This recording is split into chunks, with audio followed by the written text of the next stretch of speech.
Welcome to the Guitar Dads Podcast, a podcast for guitar dads by guitar dads. This week, get your galoshes because the river is rising. We drink tonic to refuel our desires to jam in a musical nirvana, and the New England version of a pedal holy grail has been found. We'll tell you about our drive to get good vibes right now on the Guitar Dads Podcast. Now, the two dudes with more gas than an Exxon station, Matt and Dave. Hello, everybody. I'm Matt. And I'm Dave, and welcome to the pod. How's it going, everyone? Welcome back. Welcome back. Thank you all. We picked up some subscribers this week, some followers on the gram. Thank you guys so much. We love to hear from you. Please keep your comments coming. We got a good discussion going on Mick Jagger, on the Paul McCartney thing. We had some comments on the Les Paul. We're having some fun. So so some controversial comments. That's right. So thank you for listening. We appreciate it. And if you're just listening to this, but you haven't checked us out on Instagram, find us at Guitar Dads Pod. And we're constantly posting new content, including little clips of this podcast. So if you can't necessarily catch us on a full pod, find us on Instagram and see what we're kind of talking about. Yeah, we give you a little taste on the gram. So, but definitely if you're listening to this podcast, thank you so much. And the other thing is, if you're listening to this and you're enjoying it, tell all your friends about us, please. Yes.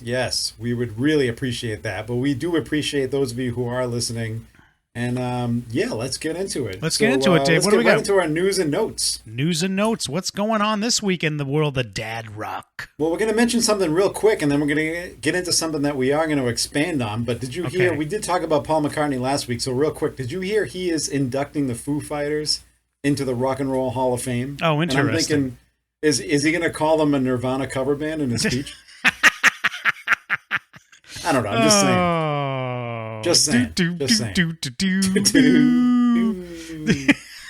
Anyway, let's get into some real news. That's true, actually. He did. I mean, this, for those of you who didn't listen to last week's podcast, Dave's referring to how McCartney called the Stones a blues cover band. So there you go. But that's but let's just talk about that for 1 second. That is a massive honor for the Foos.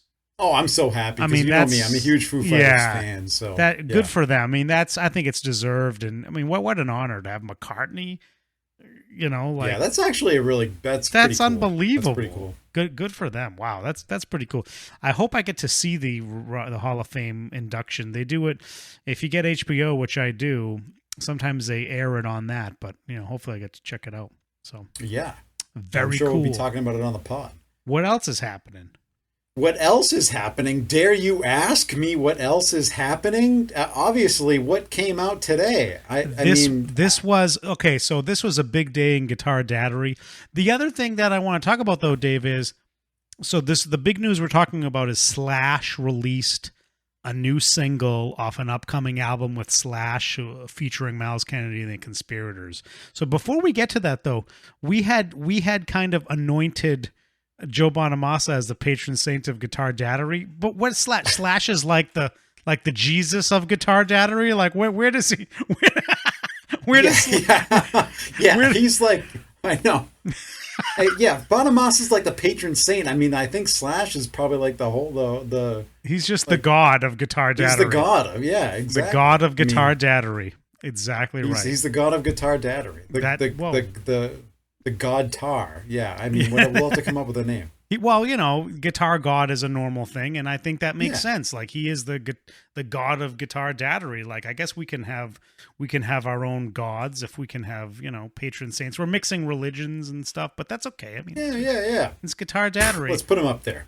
Slash, he's up there. So Slash, the god of guitar daddery, has released a single and a video on YouTube, and it was announced that he will be releasing an album called, I think it's going to be called 4, because it's a fourth album with Myles Kennedy and the Conspirators, and it's due out February 22nd is what they're saying. But he released this new album called, what is it, Dave? The River is Rising. The River is Rising. That's why we had to wear our galoshes. Yes. And if you haven't heard this single, listen to it now. In fact, we don't normally encourage this on the Guitar Dads, but stop the podcast and go listen. Take a few minutes and go listen to this right now. And then come back and listen to the podcast. It delivers. It really delivers full on. It's amazing. You know, so let's go there.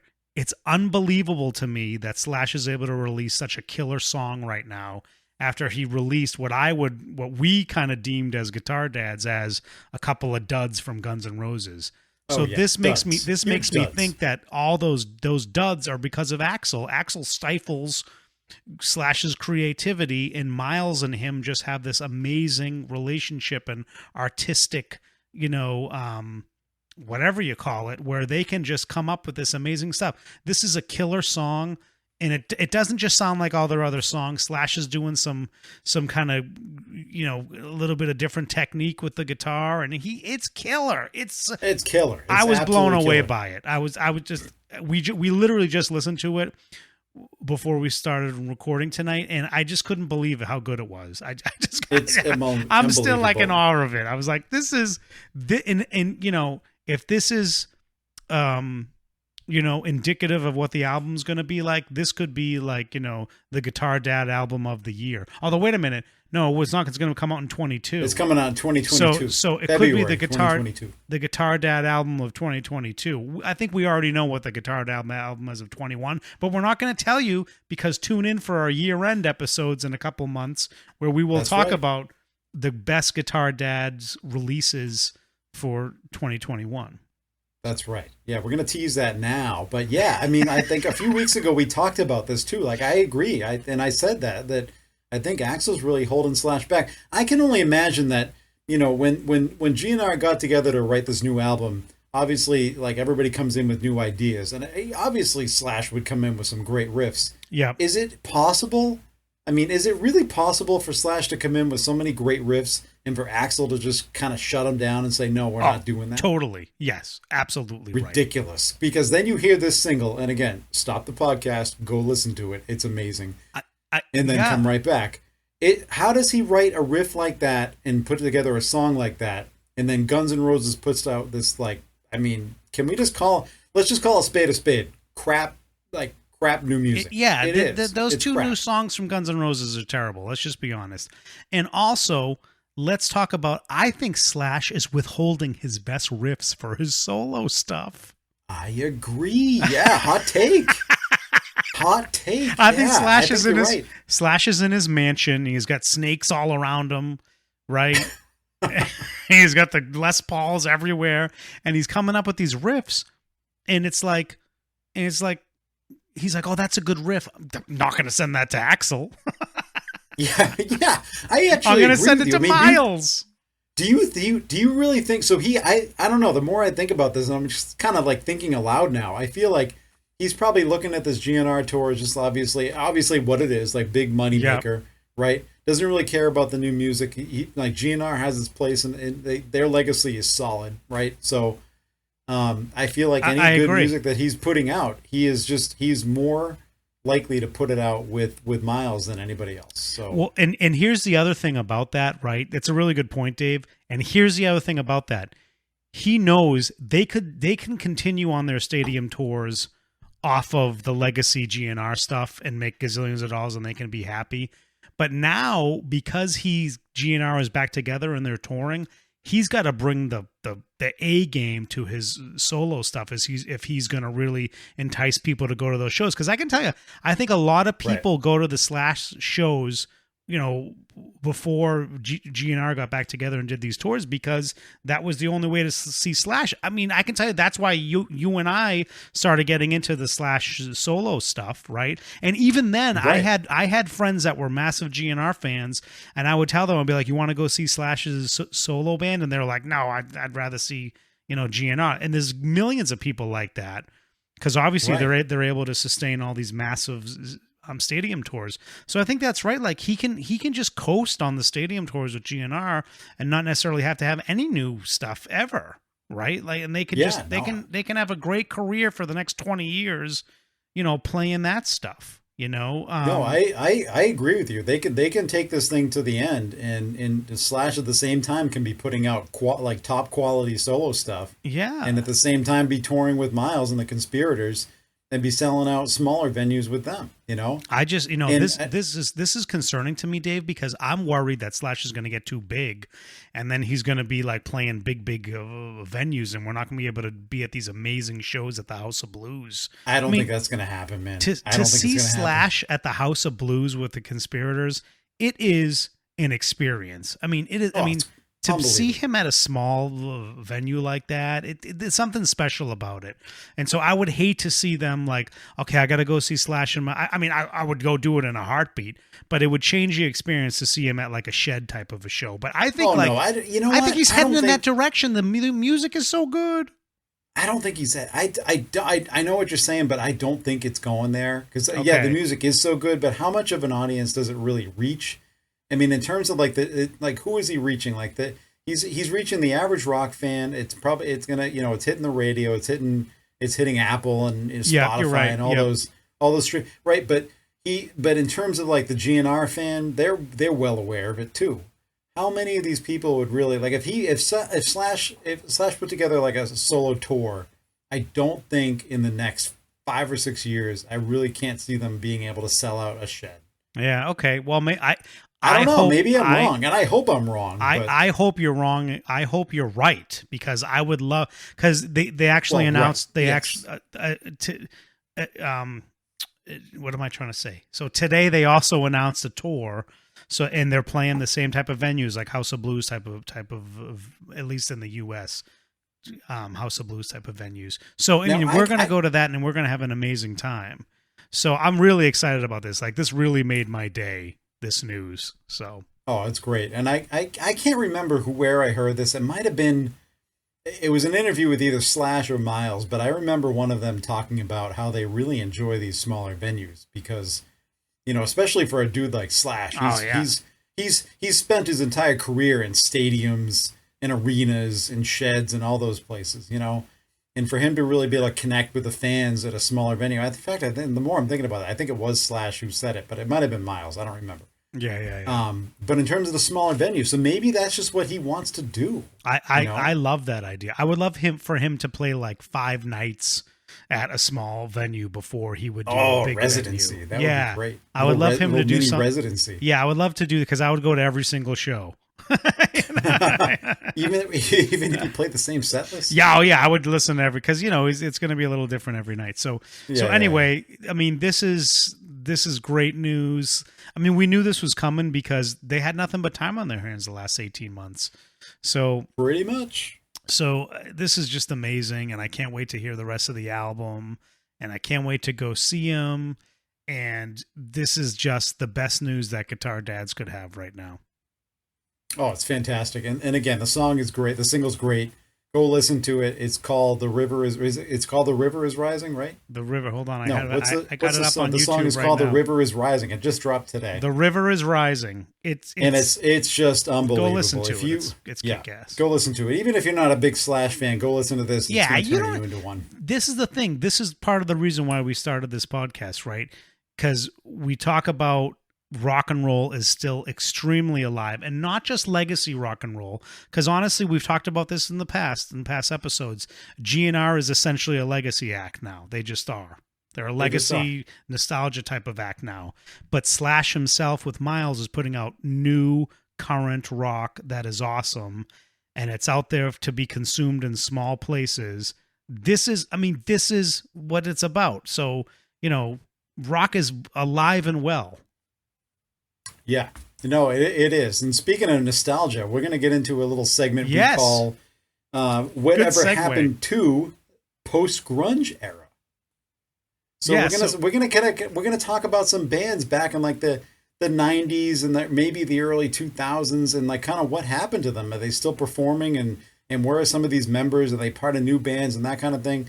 And this might be like a recurring kind of segment for us every once in a while. So I think it will be. Let us know if you guys like it, but. Yeah, let us know if you like it. If people that are listening to this that are around our age, like, you would get into this post-grunge kind of stuff. When we get into the bands, you're going to know what we're talking about. Yeah. Late Yeah, you 90s or definitely early 2000s. You're going to know the bands. So, Dave, let's get started. What's our first band on Well, this list? we're gonna start with a band that you and I absolutely fell in love with the minute their first single hit the radio was Fuel.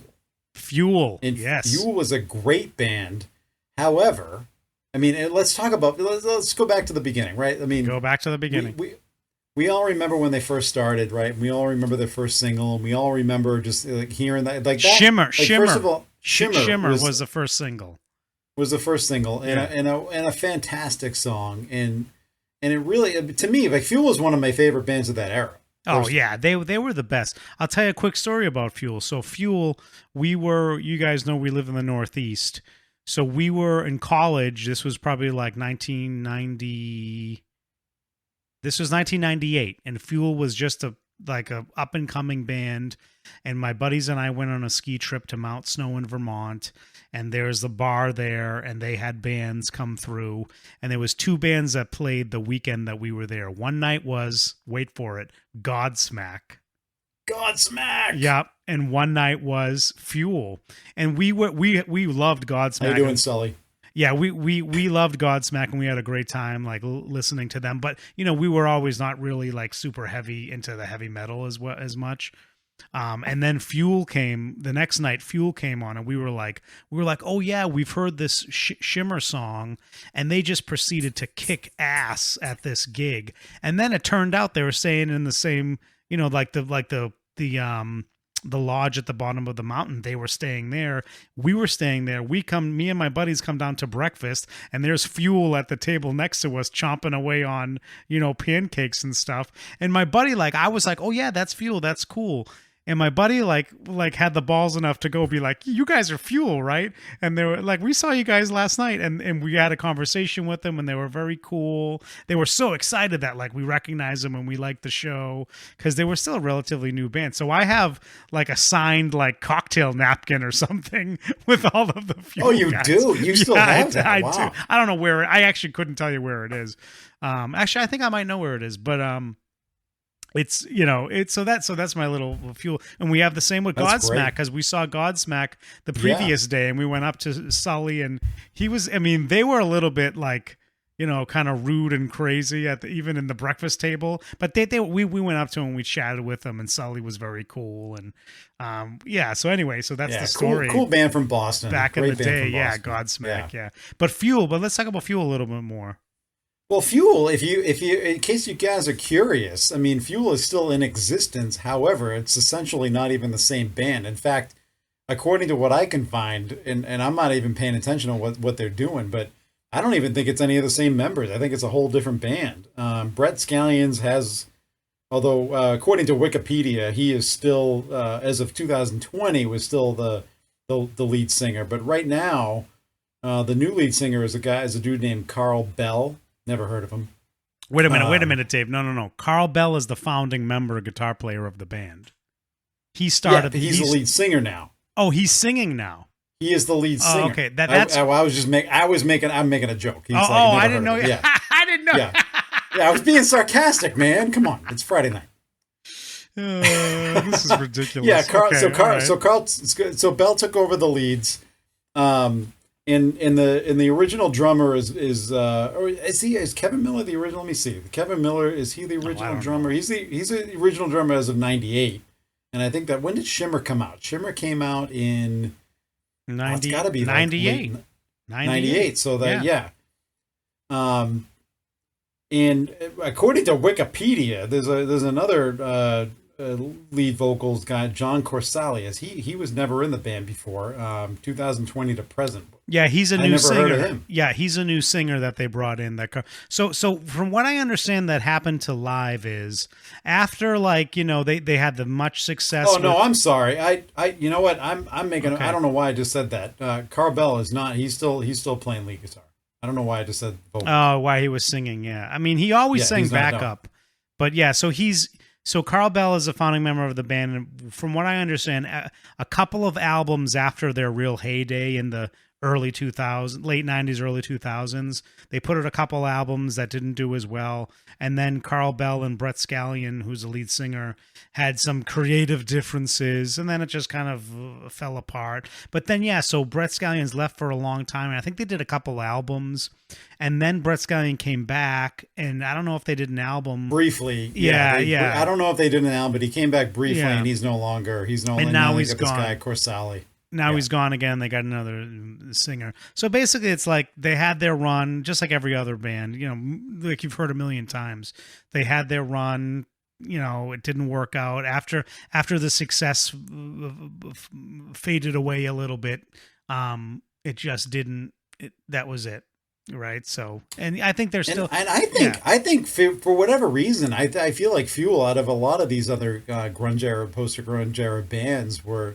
I'm surprised that they never really, you know, kind of maintained that kind of run. You know, I felt like they kind of had it.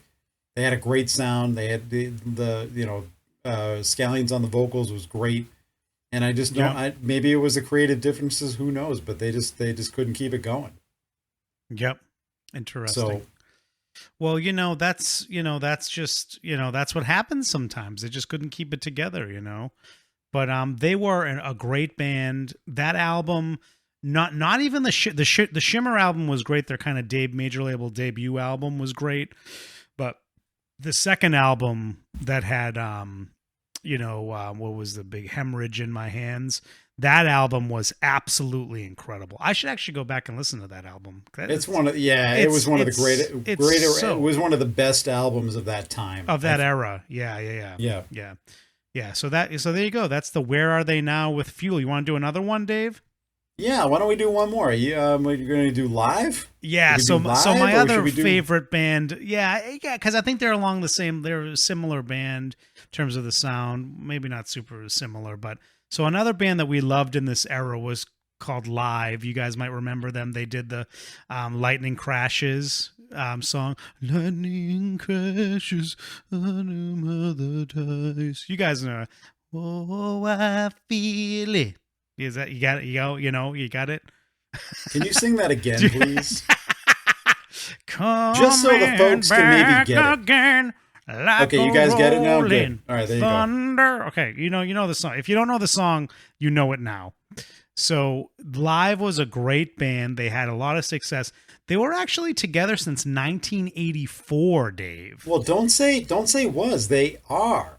They're still together. Yeah. But they actually were together since 1984, but they didn't really hit mainstream success until they had Throwing Copper, which is the album that had all the hit songs on it. And that came out in 94 or 93. I can't really tell. 94, I think. And then I believe it was 94. Yeah. But it didn't April really... 26th, 1994 to be exact. No, well, very good. But it didn't really hit till a few years after that, I feel like, right? Like, what's going on with that? I feel like that album was kind of like I don't know how to describe it, but I feel like it was very like drawn out. I feel like they were dropping singles off that thing for a while. Yeah. Right? I mean, and it just was very popular for a long time. It really was. So they had a lot of... Yeah, go ahead. They were living off that for a little while. Yeah. And then they come out with Secret Samadhi, which was 97. And that's when we saw them on tour. Exactly. They were one of my favorite live acts. Oh. You know what? Maybe actually that show, I'll never forget it. And especially when they went into White Discussion. That whole show was awesome. Fantastic. Yeah, I mean they were an amazing. They were an amazing live band. That was I agree, Dave. I mean, we saw back in the day when Dave and I were like younger, and this was because Dave and I were in college back in this time. Dave and I would literally see every show we could go to, and we would just go to everything. And that's still 20 years later, that stands out as almost 25 years later, it stands out as one of the best shows we've seen live. Yeah. It really does. And they had their creative differences too. Like Kowalczyk left the band for a long time, and I think they got another singer to perform. But the other three guys stayed, and now Kowalczyk's back with the band. But what's interesting is we haven't heard anything like any new music coming their way or our way from them. I think it would be kind of, I don't know, it might be kind of interesting to see that maybe they're still good, you know? Yeah, it looks like I'm just reading Wikipedia, after a concert in 2009. 20,000. Long time from now. After a concert in 2009, Live announced that the band would take a 2-year hiatus to work on other projects. Kowalczyk recorded his solo album Alive. So he actually did a solo album, and they kind of took a little bit of a hiatus. They came back, and then they've just, it sounds like they kept. He left for a little bit. Kowalczyk left the band after that, and recently came back in 2016. Yeah. So, and now, but like you said, I don't know if they put out new material then. We haven't really heard anything about new music. I mean, it would be certainly something to check out, but, and maybe it should typical of the Guitar Dads to not be prepared about any of this stuff and to be flying by the seat of our pants. Well, let's just read. Let's read Wikipedia. Well, that's what Guitar Dads do. Let's read Wikipedia for a second. Exactly. Welcome to the the Wikipedia podcast, sponsored by the Guitar Dads. The band's, Wikipedia doesn't say anything about an album after 2016. So it's actually interesting. They took part in an interview in 2016 is what they did. So I don't know. Doesn't sound like they've been really active since then. At least according to Wikipedia, They haven't been active since then. So so I think that's good. Anyway, they were. I think that's good. I think that's what we know. Sorry to say that. That's what we know. That's what we know. That's what we. It's not good that they haven't put out new material. But honestly, again, it sounds like just like Fuel, they kind of had their ins and outs, and they haven't really done anything, interesting in a very long time. So, but it looks like they did put some albums out that I haven't heard in the in the 2006 through 2012 range, but that was without. I think Chad Taylor's one of the better guitarists of that era as well. That we're talking about, like that mid to late 90s. Oh yeah, it was awesome. He's. I mean, just the songwriting, the riffs, the way that they approached it. Again, the live show was awesome. I mean, they really blew us away. I just wasn't expecting them to have such a great live show, and they really blew us away back in the day. So we'll see. Maybe they come back, and we'll see what happens. Well, here's something interesting. During 2014 to 2015, Ed Kowalczyk embarked on a worldwide tour playing acoustic unplugged shows celebrating the 20th anniversary of Throwing Copper. That would have been kind of a cool little thing to check out. Yeah, that would have been kind of cool, huh? Yeah. Well, anyway, so there you go. There's Live. And I think we'll keep doing this because there's a lot of other bands that we could talk about. We're not going to tell you what they are. We're going to surprise you. There's tons of other bands. If you have ideas and you want to know what happened to whatever happened to a band in this era, then let us know in the comments, guys. Now, one of Live's songs was called Heaven, and actually one of my favorite ballads. Well, kind of balladish, I guess. But speaking of heaven, the Guitar Dads made a trek a week ago. Tomorrow, the Guitar Dads finally went to the Guitar Pedal Shoppe, which is a pedal shop in Plymouth, Massachusetts. If you don't know, Plymouth is where the Pilgrims landed. Anyway, so Plymouth a lot of Rock, history down there. A.K.A. Plymouth Rock, the Mayflower, the Pilgrims, Thanksgiving. The Pilgrims, those people, yeah. You might have heard of them. So we finally made a trek down to this place. And Matt, what'd you think? It was, like you said, pedal Nirvana. Although I didn't buy any Nirvana pedals, but it was pedal Nirvana. So this is a store that Dave and I have known about for quite some time. It's literally a little store. Like, you know what it is? It sounds like, and I don't know what it is, and maybe the owner, Rick, can correct us if he's listening to this podcast. It sounds like this is my speculation. It was basically like a typical store that a lot of towns have, which is like your guitar store. You go in there, you can buy some guitars, and you give lessons for the local kids, and it's like a pretty small store. And what the owner has done is really expanded it into essentially a worldwide pedal emporium, and he's got all of the boutique stuff in there. It's like a boutique pedal heaven in there. And it's a mecca. He's got wall to wall pedals everywhere. You know, it's ironic that it's in Plymouth because we had to make a pilgrimage.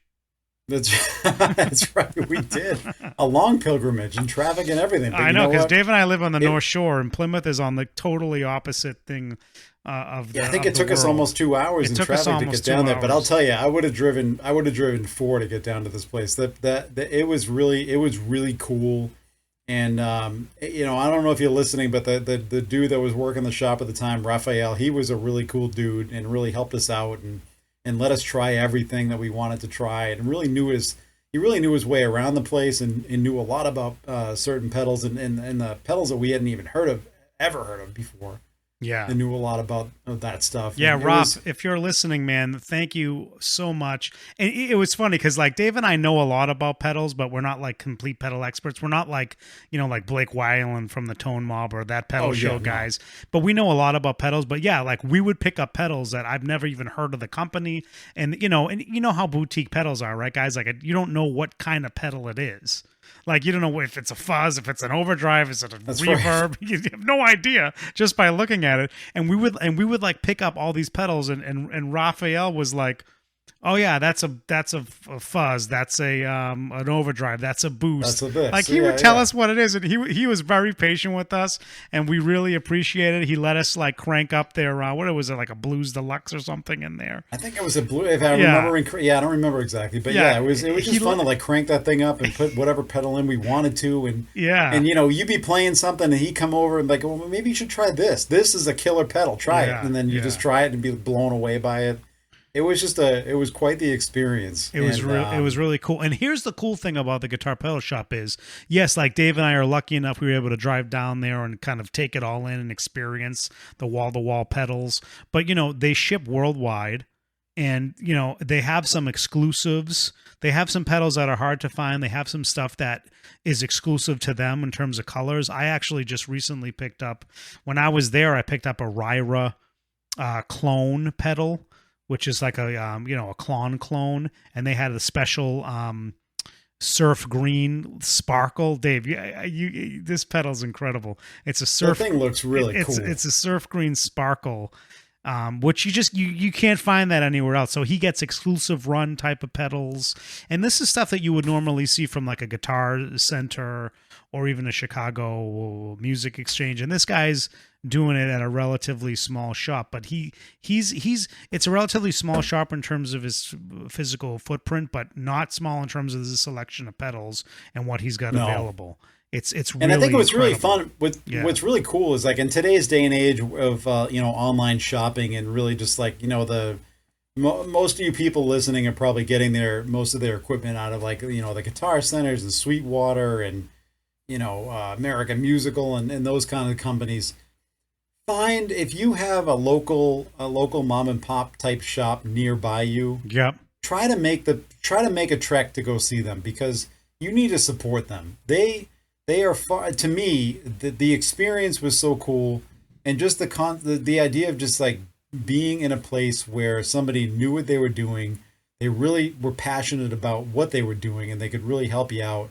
And if you're a huge music and guitar fan like we are, you know, go check out those shops, because the shopping experience is far better than popping online. And I'm not knocking any of these online retailers. No. The online retailers is great. Yeah.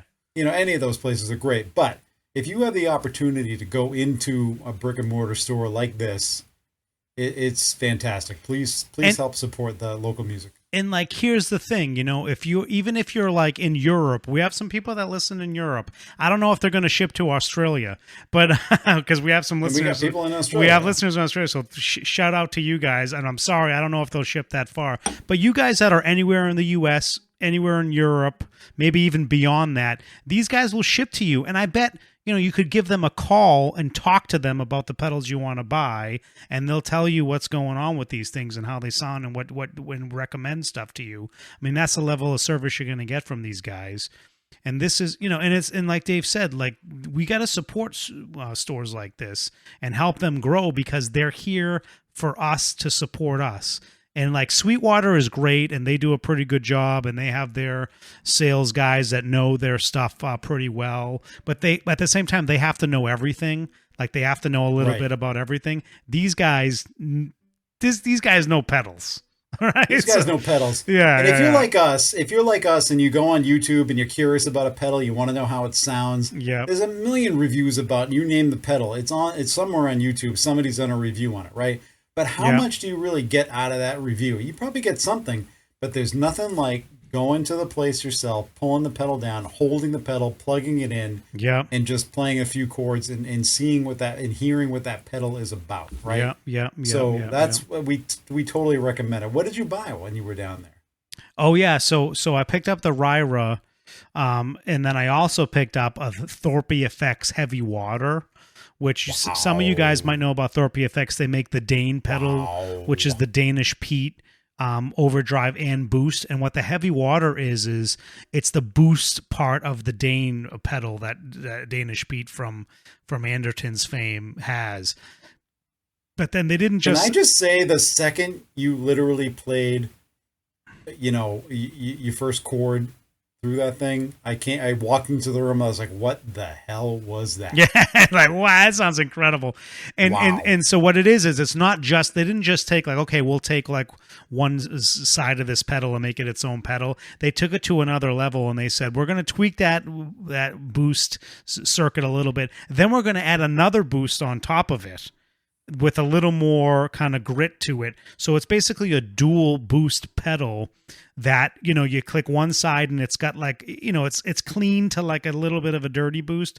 And then you got this other thing that's like dirty to kind of extremely dirty boost. And it's glorious. I've tried it with a bunch of different other overdrives to stack it and boost it.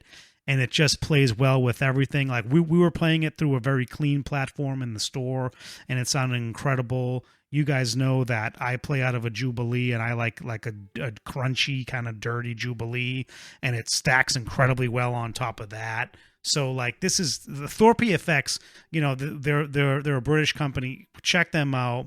They are really great. And also stay tuned because we're gonna do because now I have the Ryra clone, I have the Archer clone, J-Rocket Archer clone, and I also have the Wampler. How many clones can you get? The Wampler Tumnus clone. So maybe we'll do like we'll do a little shoot out of that, and you guys can see. The thing is, like, the Ryra just looks so cool in this like special surf green color that the Guitar Pedal Shoppe has, that like it's like hard not to play with it. But I'll tell you, like I'll give you a preview. I really think these are like, between the Archer and the Ryra, they're very comparable pedals. They sound real good.